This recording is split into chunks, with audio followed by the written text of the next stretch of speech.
Right now, you believe in something. Maybe a god, maybe several, maybe nothing at all. But whatever you believe, you made that choice inside a brain that was built, from the very beginning, to look for something greater than itself. And that's not philosophy, that's biology. Because the question isn't whether religion is true or false. The question is why every single human civilization, on every continent, separated by thousands of miles and thousands of years, all independently looked up at the sky and decided something was up there watching them. That doesn't happen by accident. Let's go back, way back. Around 300,000 years ago, early humans were doing something no other animal was doing. They were burying their dead, not just leaving bodies behind, actually digging holes, placing bodies carefully, sometimes arranging objects around them. That matters, because burial implies something. It implies the people doing it believed death wasn't the end, that the person who died was going somewhere. You don't prepare someone for a journey they're not taking. That's the first sign. Not temples, not prayers, not statues, just a hole in the ground and the belief that it meant something. But the real story starts getting strange around 40,000 years ago. That's when humans began producing what archaeologists call the creative explosion. Cave paintings, carved figurines, personal ornaments. Suddenly humans weren't just surviving. They were making things that had no practical use whatsoever.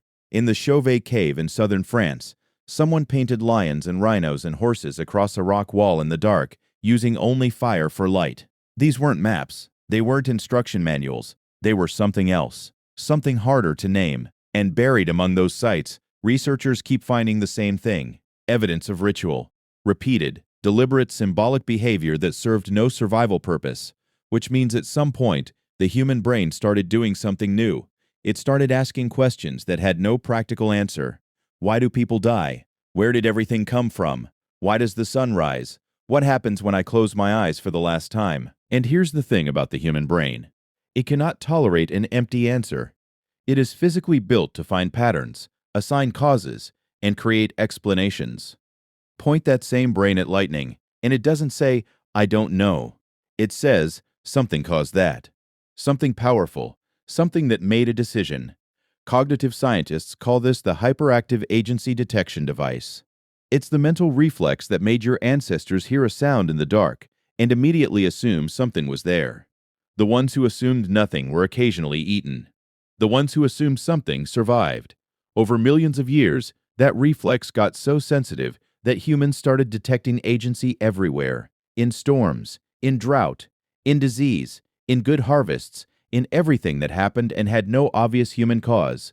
Something did this. Something decided. Something is in control. That thought, repeated enough times, across enough generations, became the foundation of every religion that has ever existed. The belief that there is something more than this, that the things that happen to us are not random, that someone or something is paying attention. Psychologists today call this the meaning-making drive. It is one of the most documented and consistent features of the human mind. We are the only species on Earth that lies awake at night wondering why we exist. We are the only species that creates stories to answer that question and then builds entire civilizations around those stories. Every cathedral, every mosque, every temple, every shrine carved into a hillside or painted on a cave wall, all of it traces back to the same original moment: a human brain somewhere in the dark, looking at something it couldn't explain and refusing to believe it was an accident. You carry that brain right now. That same reflex fires every time you feel like things happen for a reason. Every time a coincidence feels like it means something. Every time you stand somewhere quiet and feel, for just a second, like something is there. That feeling didn't come from scripture. It came from somewhere much older than that. It came from the part of you that was built, long before language or temples or gods had names, to look at the world and ask, "Who made this?" and never be satisfied with silence.